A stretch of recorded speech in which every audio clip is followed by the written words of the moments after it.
everyone. Welcome to this podcast. Welcome if you're watching me on Rumble. My channel name there is AK Straight Speaks. If you're watching on YouTube, it's Anita K. Happy to see you here. Today, I'm going to talk about something kind of important, a story that might be forgotten about in the mainstream media, as is every important story. What you need to know is never covered by mainstream media. But depending on what you watch for news, you've likely heard about the Coutts 4, or you've never heard about them at all. The Coutts 4 are four men who were arrested February 13th and 14th in 2022 during the Coutts border protest. Guys, I want to show you who they are and what they look like. Here they are. Okay, so lineman Jerry Moran, landscaper Chris Carbert, electrician Chris Lysak, and gravel truck operator Anthony Olenek were arrested on charges of mischief over $5,000. And then later on, somehow, charges of conspiracy to commit murder were soon added.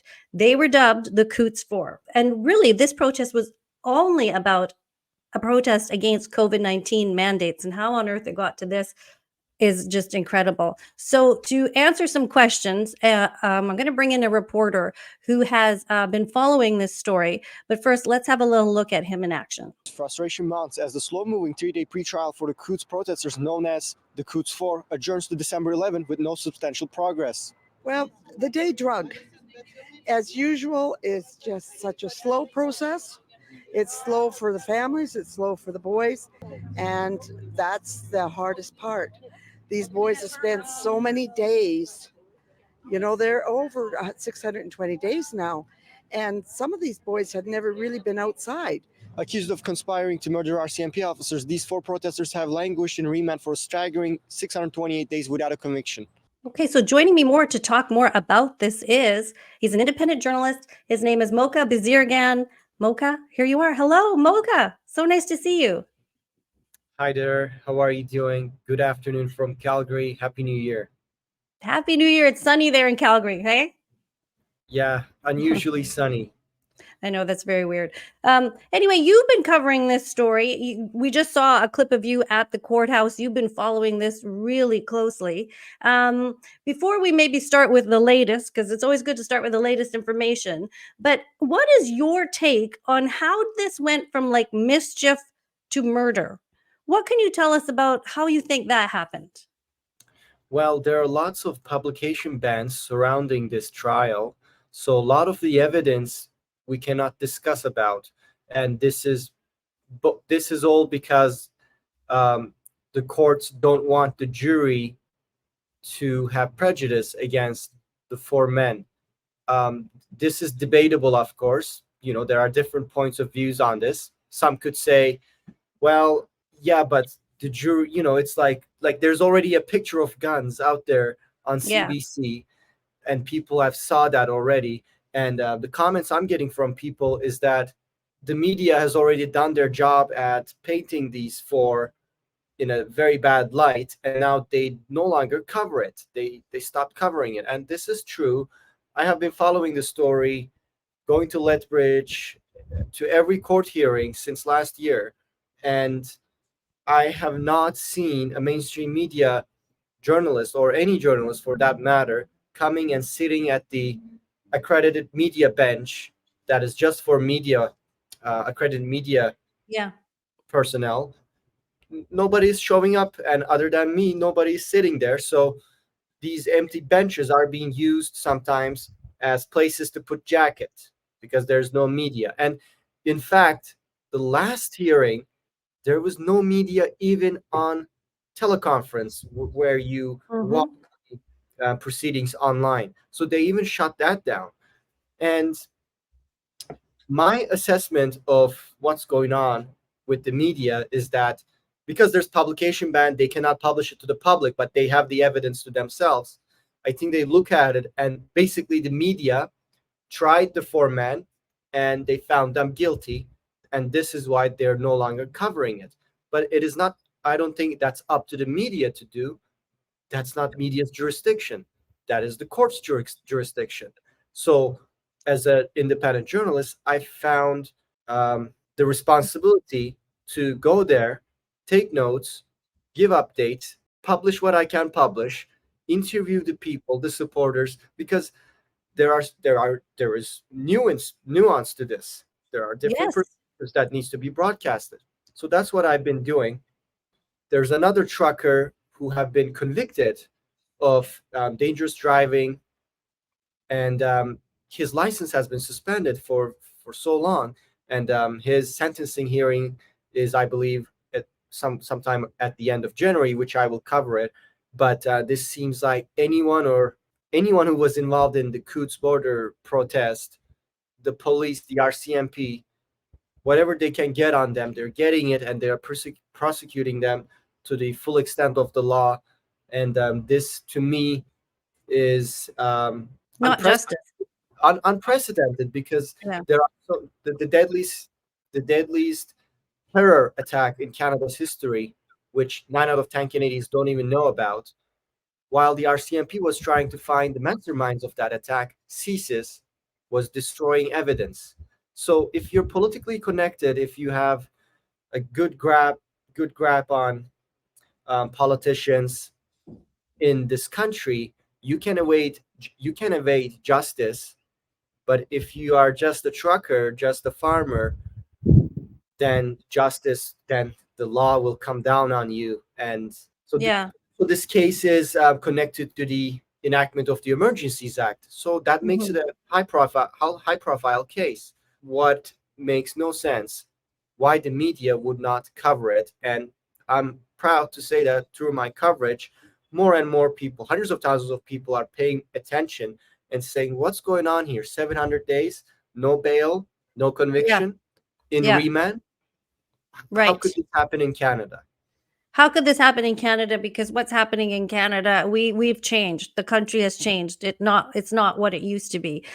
One thing that strikes me is so hypocritical is like when we all chose to shut down the borders in 2020 because there were 1,000 cases in Canada, like 1,000 cases. Some of these cases weren't even severe, right? It was all just like fear mongering. But at that point, they had decided to close all the borders, and each province had declared a state of emergency. And they were very happy to wreck everybody's business and keep all the borders closed then. But when people stood up and rose up to do a protest that was weeks, it wasn't like 2 years, it was 2 weeks nearly, and still a lane of traffic was going through the border, was it not?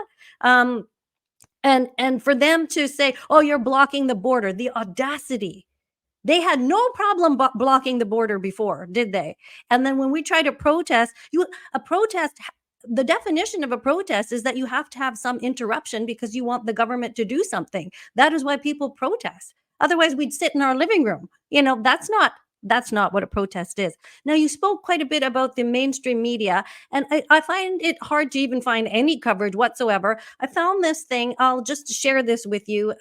This is from my old place of employment. In Alberta, the blockade at the Coutts border crossing is over. The protesters packed up and left this morning, one day after police made a series of arrests and seized a cache of weapons and ammunition. Heather Yorks-West has been covering this story since it began. Heather.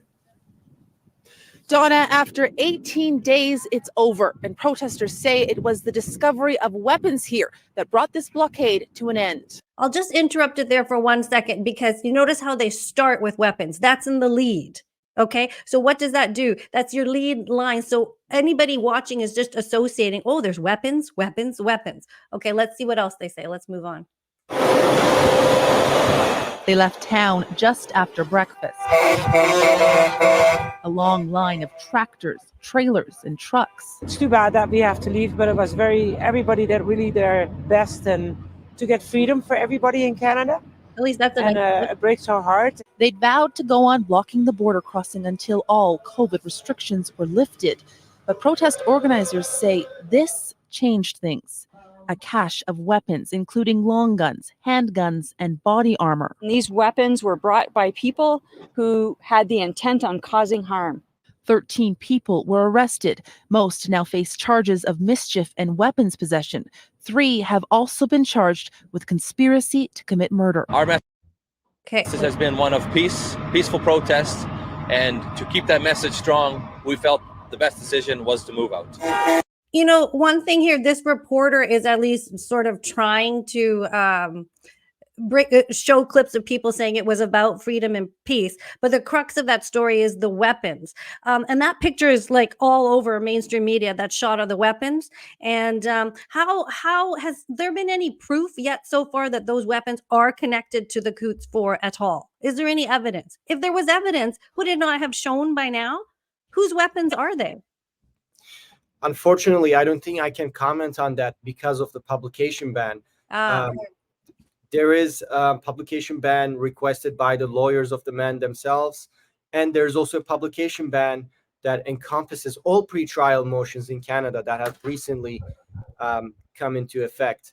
So a lot of things that may not make a jury prejudice are also we're not being allowed to talk about.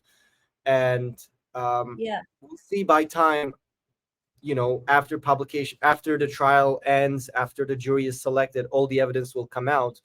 And so far, the lawyer, for example, I was at the trial for Chris Carbert's bail hearing, and in my opinion, the lawyer did a good job. It was a strong start, and the prosecutor also is not holding any punches back.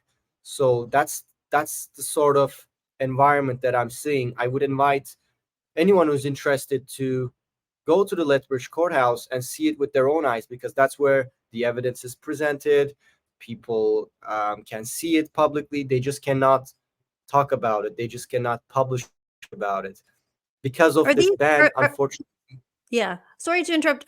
This is probably a silly question. These are not live streamed in any way at all, like the court proceedings. Sometimes. The last court proceeding was live streamed, but many people came in there and they would interrupt. They would, not close their mics, etc. So, the prosecutor said, if we're going to have disruptions like this, let's shut it down. And that's what happened. So it's been such a long time that they've been in there. It's nearly 700 days. Yeah, and they're in remand, not even jail. So that's worse. It's like Gulag of Canada. Yeah. Remand is pretty severe. It is like, that's a good description. It's like, why would they be there? I mean, oh my gosh, I feel like these guys are just political prisoners. Any word on bail hearings being granted? Do they keep getting pushed back? Do they keep getting delayed? What's the latest on the bail hearings for these guys? Yes, unfortunately, bail hearings are being delayed, pushed around, pushed away. What happened is Chris Carbett was granted a second bail hearing because his lawyer successfully argued that, hey, things have changed. So the judge granted them another bail hearing. And Carbett appeared before the judge during last hearing. So he basically got an approval to have a hearing for bail. And now the latest is he appeared before the judge, and the judge said, okay, I will announce my decision on this date. On which date I'm going to announce the decision. Does that make sense? Basically, we're going back to the courthouse on January 9, where the judge is expected to announce her decision when she's going to announce her decision. So when she announces the decision, we're going to go back again to hear what that decision is going to be.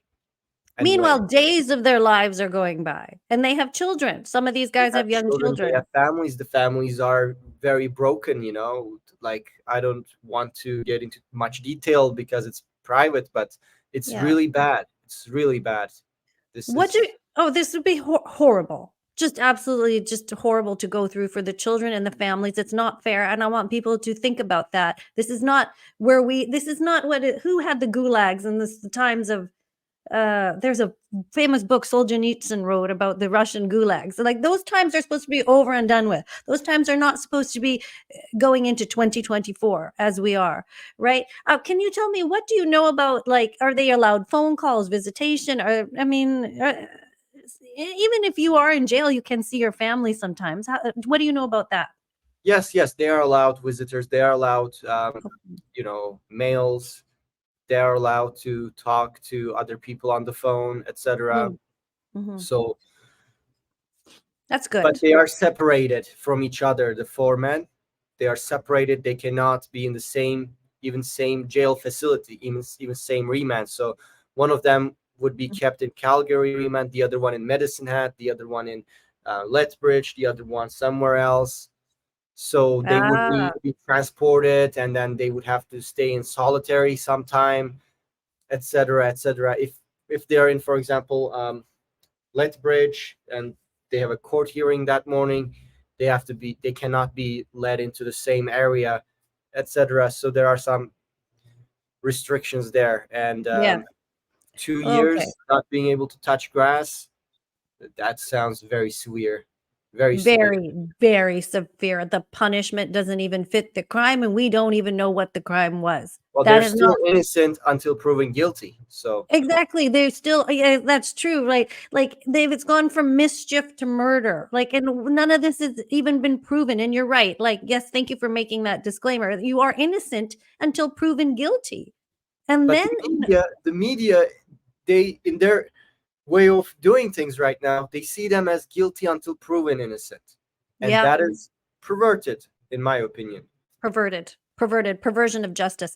Now, I was going along looking at you on Twitter. I'm going to talk more about you in a second, but I did find somebody through you that made a comment, and I wanted to show a little bit of what this guy had to say, because I found his coverage really interesting, because there is such a lack of coverage, right? So this guy here, thank you to whoever he is, TJ Kennedy. I'm using some of your material, but he posted a big long thread about the timeline and what he saw about about Coutts. So he's got some beautiful pictures that we're showing here. Just this is what the atmosphere was like that you never see on the news. Now I want to show you this picture. Look at this. This is Chris Lysak, and he's got a lady on his shoulders, and he's just having a grand old time.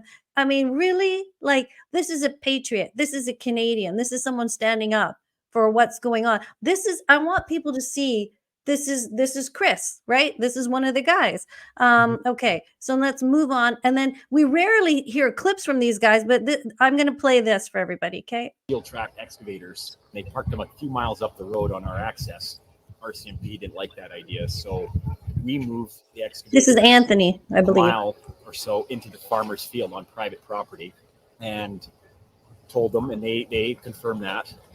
And it was shortly after, in the evening last night, that they then sent a text message that they deemed those machines inoperable. So they went out there to verify and confirm that the machines were physically damaged.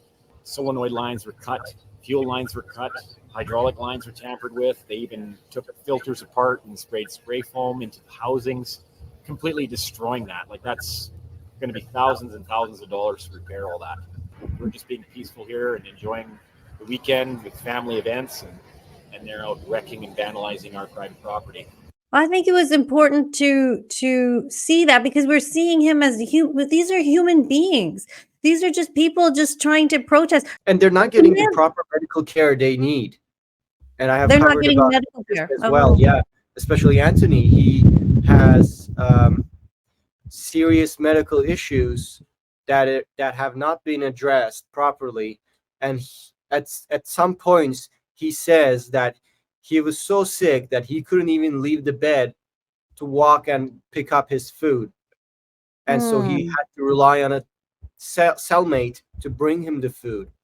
And I inquired about this with the Alberta Health, with the Premier's office, which I received no response.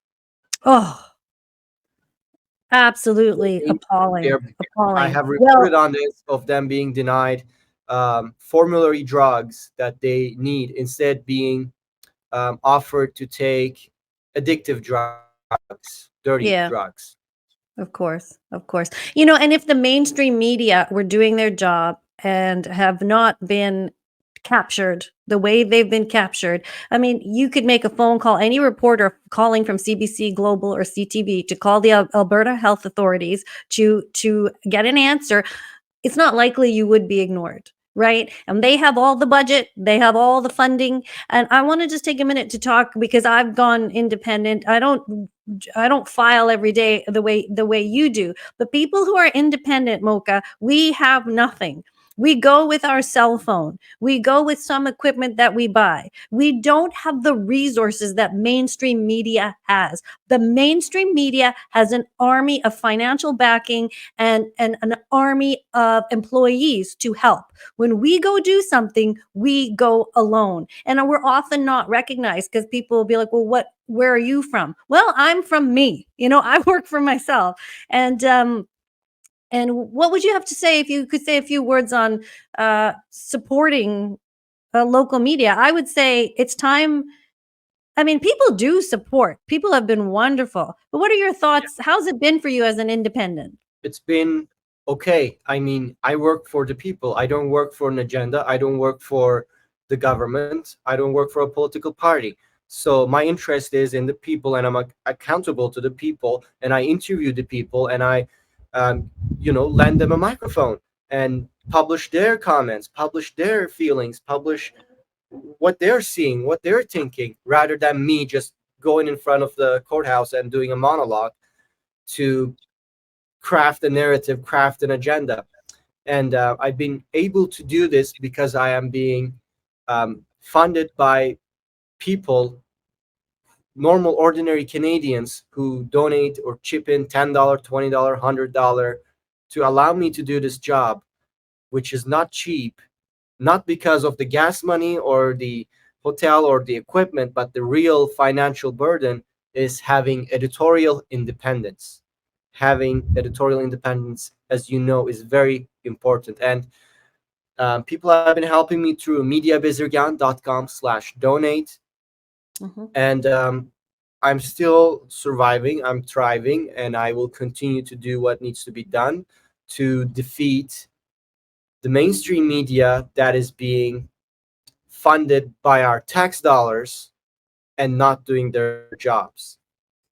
100%. 100%. And Mocha, even if you just look on your Twitter, we'll see links to your website. We'll see links to the reporting you've done. You've gone to France to report with the yellow jacket things. You've really gone out there. You've been this young, intrepid journalist. And I feel, I don't know, just by what you said there, you report for the people. I do what I do for the people. I speak out as a whistleblower because which takes a lot of courage. So congratulations to you. I know what it feels like. Thank you. Yeah. And, I'm going to maybe say this publicly with you here. I've never said this before. I don't know if I should say, but like, I sometimes worry for my safety. Okay. Because these people, they'll come for you. But I'm just going to say here, I will never hurt myself. And all these people, sometimes they might go tinker with the brakes in your car or try to do something with your family. I'm on to you. Anybody comes for me, I have an army of people that'll come for them. So don't even try it. Right. And for myself, I'm already a dead man. I'm not afraid of dying. No, I'm not saying that in a negative way, meaning I will live on. So I'm not afraid of anything, man or beast. Bring it on.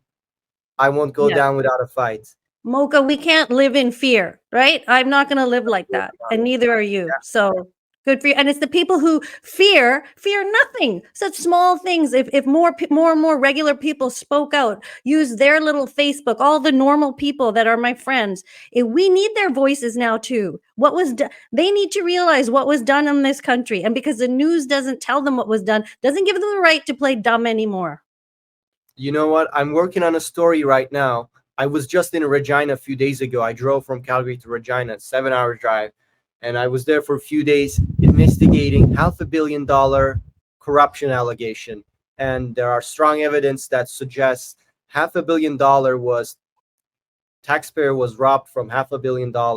And I'm working on that story. I reached out to the related parties, and I will be putting out the report this week. So I would encourage you to check that out for sure, because it shows for how long and how much mainstream media in this country avoided reporting what really matters to the people of this country. Indeed. Oh, wonderful. And good for you for doing that. We'll watch out for that. I'll continue to follow up with you. I hope I can talk to you again in the future. And you keep anytime. Thank you so much for having me. Oh, it was my pleasure to meet you and talk to you. And any updates, I'll be watching for it. And you can let us know. And join me again. We can let other people know. And I encourage people to visit you, support you, and thank you so much for all you're doing, Mocha. And I'll talk to you soon. Thank you very much. Have a wonderful day. You too. Thank you.